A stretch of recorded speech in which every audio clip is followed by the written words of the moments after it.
Welcome to Chess Con West. This will be my first video that I have ever done in English. All of my previous videos have been in Spanish. And I was inspired by Julian Song. He's a chess YouTuber from France, and he has videos in both French and English. And so I figured if it's good enough for him, then it's good enough for me, and I can have a channel that's in both languages. So this video will be in English. Si hablas español, perdón si solo hablas español y no hablas inglés, pero voy a hacer ese video en inglés. And therefore, I'm going to try this and see how it goes. And the explanations will probably be a lot better because English is my first language than they are in Spanish. But I guess we'll see how this goes because this is my first time trying this. But I want to show you all a game I had today. I had recently, not today. It was a daily game, so I was doing one move a day or so. We had up to a day to play, and it was with someone random that I met. So most of my daily games are with people that I know. I have a friend from Belgium who's a lot better than me, and he pretty much beats me in all my games. In all the games, he's beaten me in every game we've played. Let me just be clear about that. So he's a lot better than me. And then I have another friend in the National Guard, and I'm significantly better than he is, and I've beaten him in every game that we played. So I pretty much have these kind of unbalanced people that I play against, and the people that I know. So I was like, well, let me play a daily game against someone random on the internet and see how that goes. See if I can have a kind of a more even match and something challenging. And I played a very, very interesting game, one that I didn't think that I would have shared at the beginning, but it turned out to be quite interesting. And you've probably seen a lot of YouTubers, chess YouTubers, say that you should not resign. And this game will be yet another reason why you should not resign. So definitely, if you're like at my level, about 1,000, then definitely don't ever resign. And this game will probably show you why. So let me pull up the game here. It is with ePerry57. I do not know if ePerry is a man or woman, or does not identify with a particular gender. And so I will try to refer to ePerry as they throughout this video. And I had the white pieces, so I started with E4. I have been very intensely studying the Vienna, and so I am playing the Vienna every opportunity that I can. But ePerry, they responded with the Caro-Kann, and I don't know if you can play the Vienna against the Caro-Kann, but I just took the center with the second pawn, so I'm not playing the Vienna, but I did start with E4, which is the first move of the Vienna, and they continued with the Caro-Kann.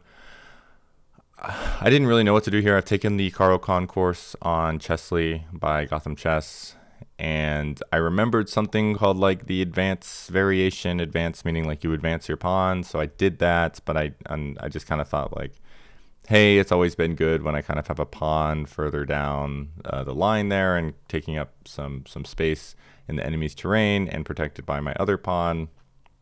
So I figured that would be a good way to go. And then ePerry proceeded with c5, so advancing their queenside bishop's pawn. And I really didn't know what to do here. So I figured, okay, I've got the center. I'll just kind of match their setup with just a one pawn that's kind of better because it's deeper into their territory.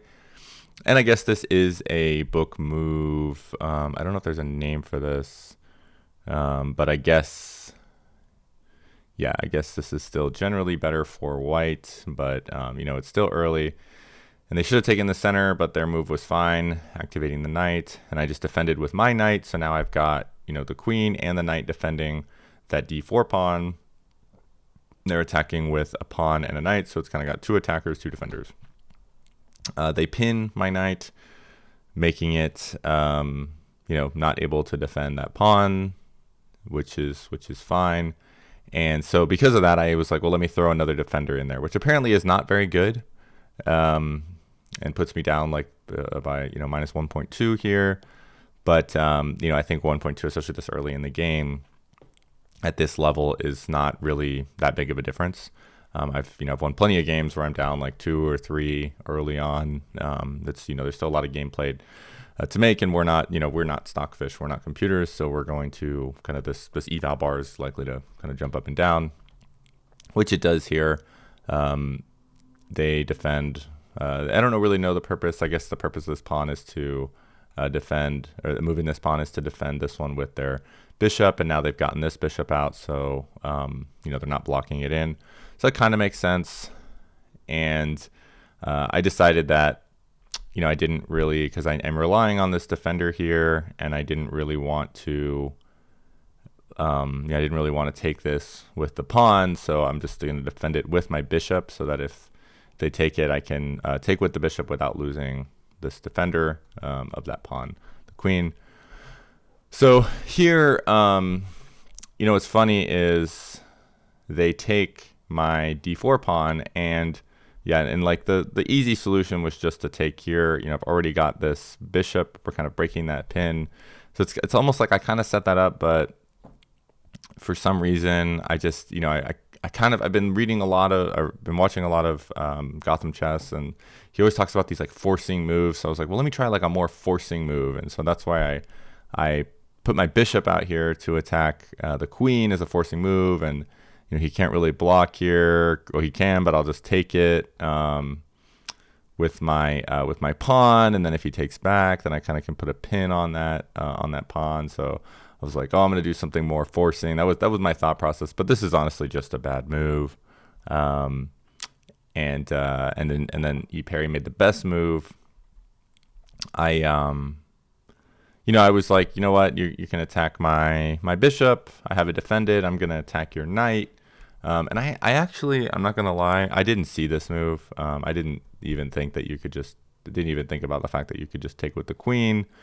I was like, look, I'm attacking your knight, and like going back to the forcing moves, that's a forcing move. Now you've got to take, doubling these pawns, or you got to move your knight, which, and I had all these thoughts, and in reality, they made the best move. They just took with their queen.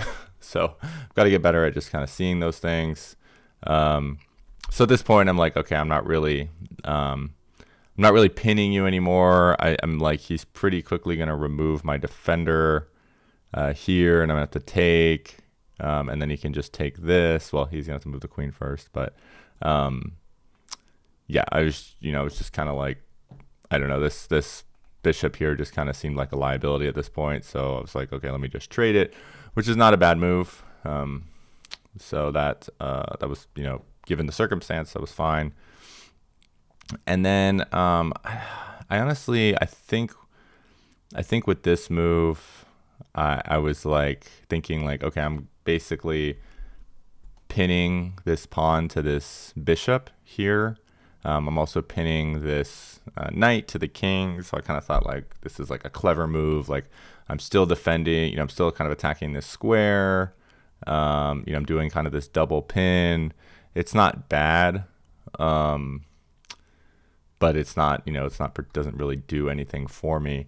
This pawn, by the way, is really, really annoying here. I'm not really, actually pinning it may not even really help me, because like I really want to like bring this knight out here, and it's just protecting that. So just kind of how like I put my pawn out here as an anchor to kind of be deep in their territory. They did the same thing, except theirs is a little bit better, because there's they could just take this right now. I can't really take it back because it's defended with the queen, but I'm not ready just to take this because it's defended with two pieces. So they just took my knight that's defending, and it's attacking this pawn. That was the best move, so it was a good move. And I didn't want to take with the bishop, even though apparently that's a better move, because I didn't want this queen to take back this pawn with check. And I still wanted to have some defense here. And at the time, I didn't really realize that didn't make any sense, because once they take the pawn, they're actually pinning this bishop, and this pawn attack is coming very soon. So I'm actually like not like not in really good position here. So the only way out of this, the only way I saw out of this was to break the pin. Apparently, what I needed to do was to go here. It's defended by the bishop, so offering a queen trade. But also, if I went here and then the pawn moved forward, I could take the queen first, and then after the queen trade, I could, I could attack this. So then it could be a fair trade. Or, another thing I could have just done here is just take this pawn. If he attacks, then I can offer the queen trade. So, there was another way out of this. Still losing, but there was another way other than just kind of,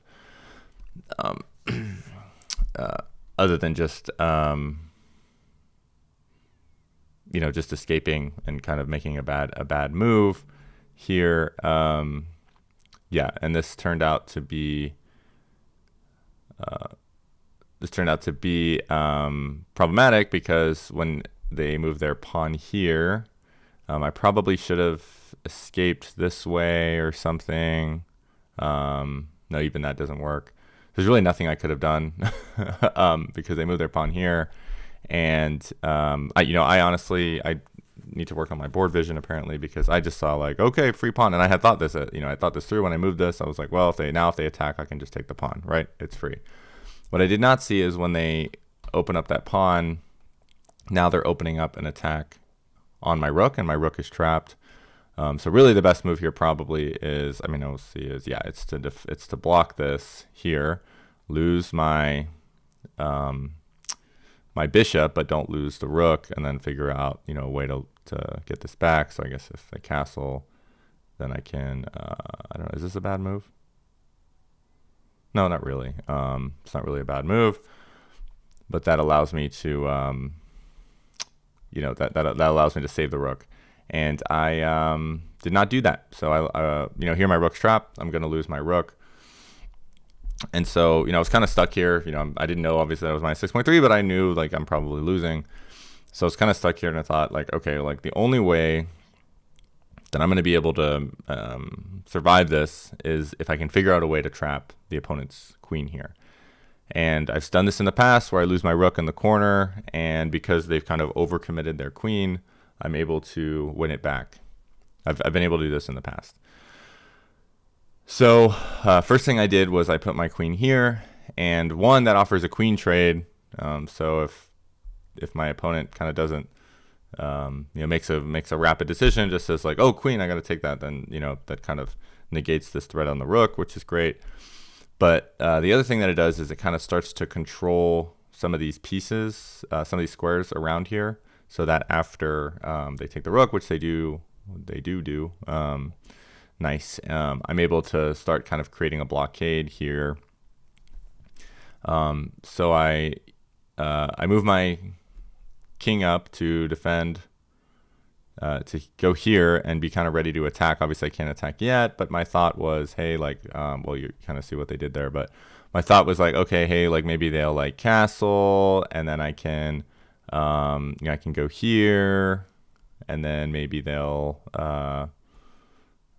I don't know, maybe they'll like try to move some of their pieces forward, and then I'll go here, defending this, and then they'll try to do some kind of discovered attack on me or something, and then I can this doesn't totally work, but then I could go here to like trap the queen basically. That was my thought. Obviously, this doesn't even work here, but my thought was something like that. I was like, okay, I'm going to start controlling these squares, and then to, have this rook ready to attack this queen, get that queen, trap the queen, get the queen, and then that'll make up for my loss on my rook. Long explanation because E-Parry 57 did not fall for that. They're smart. They just retreated. This is probably the same thing I would have done. It wasn't the best move in the position, but it was certainly a smart move. And at our level, that's exactly what I'd recommend doing. In this case, don't even play games with someone trying to trap your piece in the corner. It's pretty obvious when they're trying to do it. So yeah, that my trap failed, And, my thought here was, I didn't really know what to do. I was kind of just like, I'm probably going to lose this game. But hey, this knight's pretty powerful. It's, ready to attack my my queen and all this stuff. Let me just pin it so that it's useless. And Perry smartly just made the best move and just got out of the pin. So now this knight's no longer pinned, can do whatever it wants. So then I was like, you know what? What I'm going to do is the only way I'm going to win this game is if I kind of get lucky and manage to have some kind of lucky trap on the king here. I'm not going to win by trading down pieces or anything like that, right? I'm going to have to actually, I'm going to have to checkmate them. I'm going to have to have one of those like cool puzzles where it's just like, hey, you're way down, but you managed to find this awesome checkmate. So first thing I did was I started just putting pressure on the king by putting my rook here so that I'm in this same file, or files are left and right, so same column as the, is it rows and files? Well, I'm in the same column regardless as the king here. I'm putting pressure, and my thought was, maybe,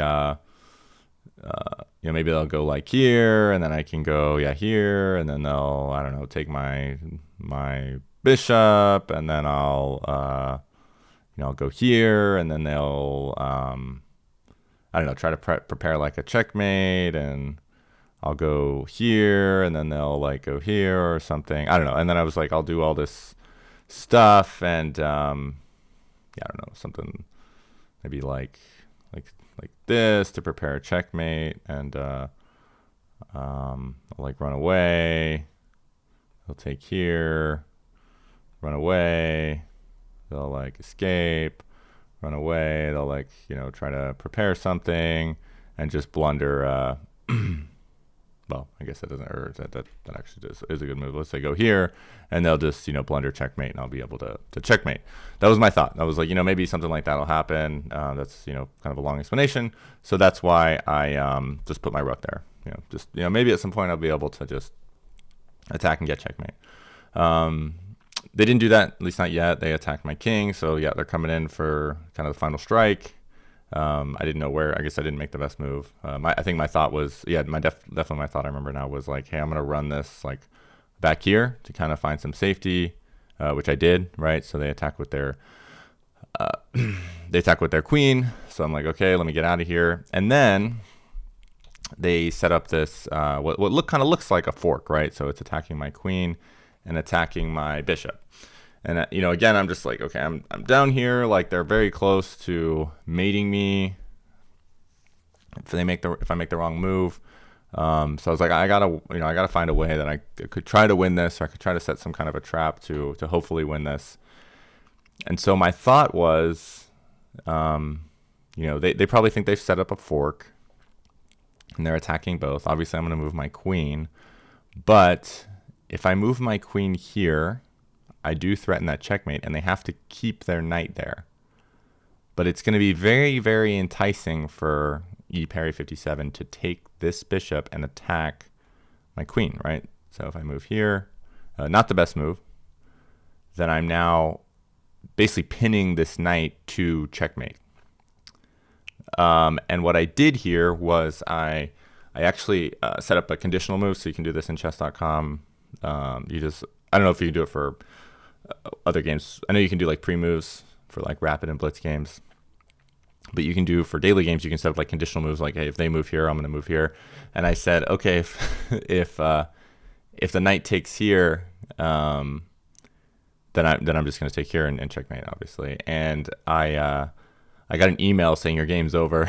So I was like, I either made a really boneheaded move and blundered checkmate, or they took the bishop, and they did take the bishop, and so I didn't even make this move. This was done automatically, and I managed to win. So definitely don't resign. There was multiple times here I thought, I should just resign because this is just a terrible position. I've lost my rook, and there's no way to come back from this. But I managed to trick them into allowing me to do one move checkmate, and I part of the reason I did that was I knew that Perry didn't have as high of a score on me on rapid or blitz, and now not daily, because this is with this game I've now crossed 1,000 in daily, but which I don't know if that means anything, but rapid and blitz, I knew I was like higher than this person, so I was kind of like, you know, one, I think I might be able to get out of this, but two, like, you know, let me set up this trap because someone at this level who's, you know, I think it's like this person's like 600 in blitz or something like that, you know, might fall for a trick like this, especially if they're, you know, they don't really analyze the position fully. They did a great job. You know, they completely crushed me. Every you know, all the way up until this point. If they hadn't made this one mistake, I'm certain they would have won this game. But you know, you've always got to kind of continue to fight and look for opportunities to set traps. This is a good way to win. Obviously not against a computer, but against a person. When you have a down position, it's just kind of continue, try to make improving moves, find ways to set little traps. And you know, you might get lucky, you might lose, but you might get lucky. And the other reason to never resign is you might you know, you're gonna learn from kind of continuing to play it out. So that was, you know, I still wanted to learn, but managed to win this game in 22 moves. It was a very great game by my opponent. I definitely learned a lot. I need to do a better job of analyzing some of those capturing positions in the middle there, because I did make some mistakes, which ended up losing me a rook. And yeah, if you want to see more content in English, let me know. If you want me, si hablas español y solo quieres ver videos en español, también me puedes decir eso. Si no quieres escuchar los videos en inglés, dime por favor. Y I will see you in future videos. Thanks for watching.